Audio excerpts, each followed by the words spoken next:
Leader, Chairman, my lords, ladies and gentlemen, you have in front of you the full text and content of our Culture, Arts and Leisure paper. But this isn't going to be like Jack and Nori. I'm not going to ask you to sit back comfortably while I read what's in front of you. I am going to tell you why it's important. It was Mahatma Gandhi who said, "A nation's culture resides in the hearts and in the souls of its people." And nobody can deny or even question that we, the members of the Ulster Unionist Party, are the party of Carson, we are the party of Craig, and we are the party of Crawford.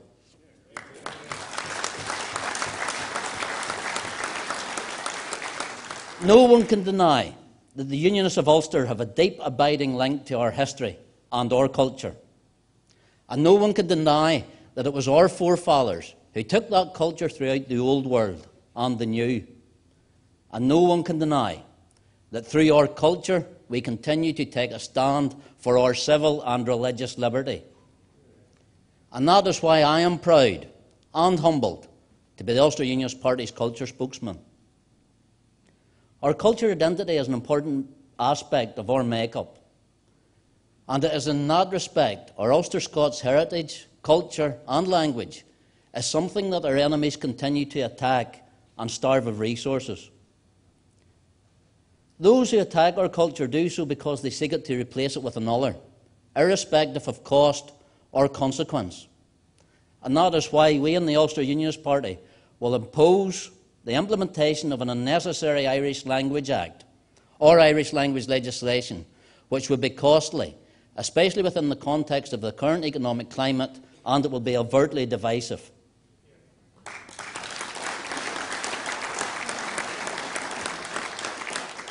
Members, we can already see it in action.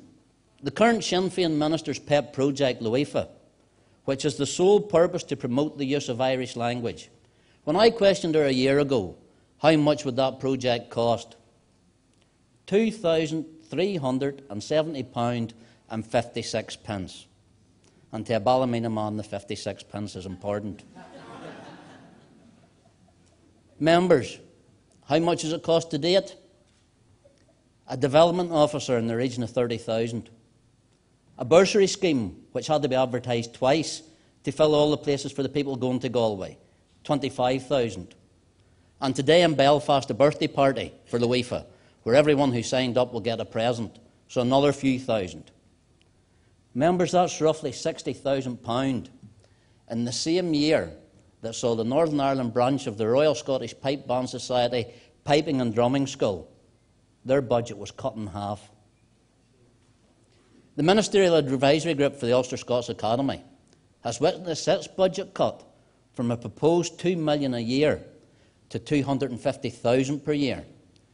The Minister claims it's due to underspend on behalf of the Ministerial Advisory Group. And guess who decides how the money's spent? The Minister herself. When she said Irish language activists are taxpayers too, Minister, what I say to you, so are the rest of us. Where's our parity of esteem? Members, there are currently consultations out on the Irish and Ulster Scots strategies. And I encourage everyone in this hall today, make sure your voices are heard and make sure our voices are heard.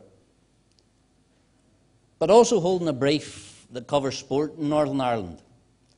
I would like to congratulate our Northern Ireland Olympians, Paralympians and game makers who took part in London 2012.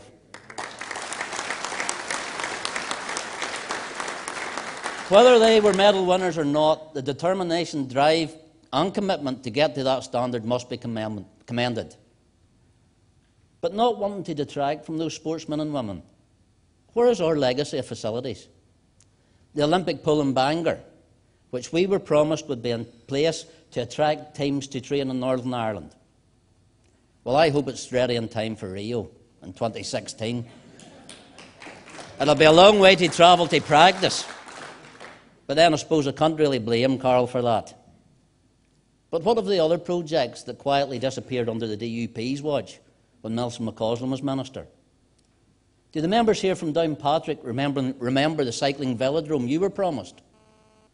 Do the members here from Hillsborough remember the tennis centre you were promised?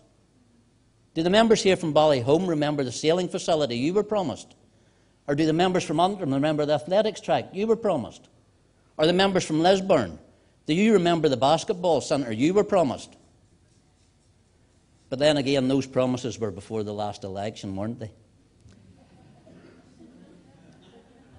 And now that the UK Minister Tessa Giles has announced that the Olympic Organising Committee were handing back £450 million of national lottery money that wasn't spent for the Olympics, are our decollared EFP Minister fighting to get some of that to re-establish any of these aforementioned projects? I don't know the answer. We in this party are passionate about grassroots sports and strongly believe shared facilities are an integral part of ensuring sport makes the maximum contribution to our society. So when we reflect and challenge how the budget for the stadia funding has been spun, promised, spun again, carved up, and is now being pillaged, I fear that it is grassroots sports that will suffer. When Nelson McCausland was the DUP Culture Minister, he promised a total of £138 million for sports stadia, £15 million for rugby to develop Ravenhill, £62 million for the GAA for the development of Casement Park, and £61 million to the IFA for Windsor and regional stadia development. But of that £61 million promised to the IFA, £36 million would be in the next budget for regional stadia. Funny, when in a debate that I tabled for rate relief for sports clubs that would have truly benefited grassroots clubs, that the master of spin himself, Sammy the Spin Wilson, said, I can of course speak only about the current programme for government, the policy that exists over the current 4-year budgetary period, and I do not expect that the member anticipates that I would give a commitment beyond that, because to do so would be foolish. So how can I prophesy what will happen during the next 4 years? The simple answer is that I cannot. Sammy Wilson's words. But Nelson, a few months earlier, was promising millions to the IFA, even when Sammy Wilson said he couldn't. But now the DUP feeling has been compounded by their partner in Sinn Féin, and every quarterly money round put forward by the current Sinn Féin minister, the sports stadia budget is being used for what I have described as a decal slush fund. And funnily enough, she's taken exception to that. Members, I don't think she likes me. I believe not only will the monies promised in the next budget for regional stadia never appear, the monies that were promised in this budget will be whittled away in ministerial special projects like the UEFA. Marcus Garvey said, a people without the knowledge of their past history, origin and culture is like a tree without its roots. Ladies and gentlemen, this party has its roots, embedded in every part of this province and you its members. To finish our conference weekend, we have our Covenant service in St Anne's on the 23rd of September. Members of the Ulster Unionist Council, that will be 100 years to the day that this august and honourable body passed and adopted the wording of the Ulster Covenant as that to be signed on Ulster Day, 28th of September. And the fact that should not be forgotten, that it was the foresight of Michael McGimpsey, when he was our Culture Minister, who had all 471,414 names and signatures digitised and made available on the Prony website. We will continue to affirm the legacy which remains in place today as a result, and emphasise the importance of what is a living document. Members, we will not shy away from our culture, nor will we be found wanting in supporting it. The Ulster Unionist Party will always stand firm in our belief that the freedom of expression is a fundamental and democratic right in society. Parading is traditionally an important part of Unionist and Protestant culture, and we believe in the right to celebrate culture and heritage in this way. In conclusion, ladies and gentlemen, it is often said that turkeys would never vote for Christmas. But as the Culture, Arts and Leisure spokesman, and having held that position now for over a year, under the imminent review of departments within the Northern Ireland Executive, the Ulster Unionist Party would propose that the Culture, Arts and Leisure Department be dissolved.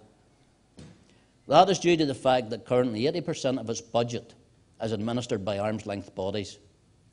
The remaining 20% has enhanced synergies with the potential to develop in other departments, such as the Department of Education and a potential department of the economy. In conjunction with other changes that we've proposed and developed further, there is a need to refocus the importance of the library within our local community. Libraries are an economic driver and are supporting education, learning and health. Libraries working in conjunction with schools should be part of a community hub where, for example, the local community centre, health centre, doctor, chemist, tourist information centre could be located. We believe that this would be best served by libraries being returned to local council control. We have taken the lead to date in the promotion of the angling estate and the protection of our indigenous fish. And following our intensive and detailed engagement, the Ulster Unionist Party are keen to establish the overall responsibility of all our section of our waterways under one body. Members, as the Chief Whip of the Ulster Unionist Party, I move these papers.